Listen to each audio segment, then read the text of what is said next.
প্রকাশিত হয়েছে এবছরের মাধ্যমিক পরীক্ষার রেজাল্ট।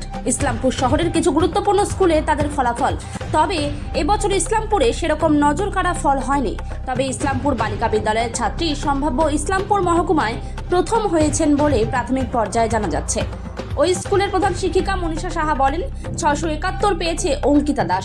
ইসলামপুর হাই স্কুলের 648, সৌদীপ বিশ্বাস ইসলামপুর ক্ষুদ্রামপল্লী সুকান্ত স্মৃতি বিদ্যাপীঠে এবছর তুহিন দাস 661 নম্বর পেয়েছে। তবে প্রধান শিক্ষিকা ও শিক্ষকেরা বলছেন আশানুরূপ ফল হয়নি। আমাদের স্কুলে এবার মোট পরীক্ষার্থী ছিল 130 জন, তার মধ্যে 71 জন সাকসেসফুল, বাকিটা আনসাকসেসফুল। কিছু মেয়ে আছে যারা ভালো রেজাল্ট করতে পারেনি। আর আমাদের স্কুলে হাইয়েস্ট 661 পেয়েছে তুহিন কুমার কুন্ডু, সেকেন্ড পজিশন 617 পেয়েছে মৌদীপ্তাংশু পাল, এবং থার্ড একটি মেয়ে, সে পেয়েছে 616 প্রিয়সী দাস। বলছি হচ্ছে আমাদের তিনটা মেরিট লিস্টে যারা যারা। মোট কতজন পরীক্ষা দিয়েছিল? মোট 130 জন পরীক্ষা দিয়েছিল, তাতে 71 জন পাস করেছে। বলছি স্যার, প্রত্যেক বছরই দেখা যায় যে সেরার তালিকায় থাকে ইসলামপুর, কিন্তু এবার দেখা যাচ্ছে যে সেরার তালিকায় নেই, কেন? কতখানি হতাশ শিক্ষক হিসাবে?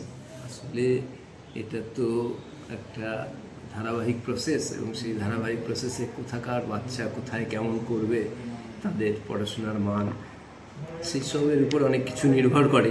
হ্যাঁ, আমাদের জেলা সদর হিসাবে তো রায়গঞ্জ থেকে পেয়েছে, এটা আমাদের গর্বের। ইসলামপুরে নেই এটা ঠিকই, কিন্তু উত্তর দিনাজপুর জেলা সদর রায়গঞ্জ থেকে প্রথম হয়েছে, এটা জেলাবাসী হিসাবে আমরা খুব গর্বিত।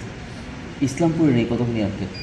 সেটা তো একটু আছেই, আমরা প্রত্যেক বছরই তালিকায় থাকি আমাদের। হ্যাঁ হ্যাঁ, সেটা আছে, আগামীতে হবে এই প্রত্যাশা রাখতে হবে, হতাশার তো জায়গা নেই। আপনার নাম? সুব্রত কুমার ব্যানার্জি, টিআইসি ক্ষুদ্রামপল্লী সুকান্ত স্মৃতি বিদ্যাপীঠ। মাধ্যমিকের ফল ঘোষণা হয়েছে, আপনাদের স্কুলের ফল কি রয়েছে? আমাদের স্কুলের ফল বলতে আমাদের হায়েস্ট হয়েছে 671, 671 পেয়েছে অঙ্কিতা দাস। সেকেন্ড পজিশনে আছে অনুষ্কা বিশ্বাস, ও পেয়েছে 669, 669। থার্ড পজিশনে আছে স্পৃহা সাহু, ও পেয়েছে 665, 665। এই মোটামুটি তিনজনের। আর 90% পেয়েছে 14 জন। বলছি ম্যাম, কতজন পরীক্ষা দিয়েছিল? পরীক্ষা দিয়েছিল এবারে আমাদের ওই সিসিটিসি সব নিয়ে 300 জন। 300 জন, তার মধ্যে পাস করেছে কতজন? পাস করেছে 280 জন, মানে 93.33%। বলছি ম্যাম, আরেকটা বিষয়, যে প্রত্যেক বছর দেখা যায় যে সেরার তালিকায় দেখা যায় ইসলামপুরকে, এবার সেরার তালিকায় নেই। না, রাজ্যে আমরা আসতে পারিনি, এটা তো একটু তো খারাপ লাগেই।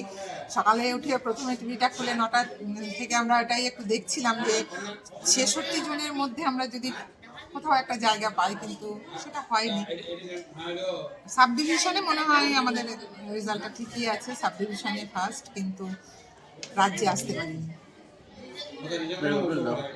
আমি মনীষা সাহা, টিআইসি ইসলামপুর।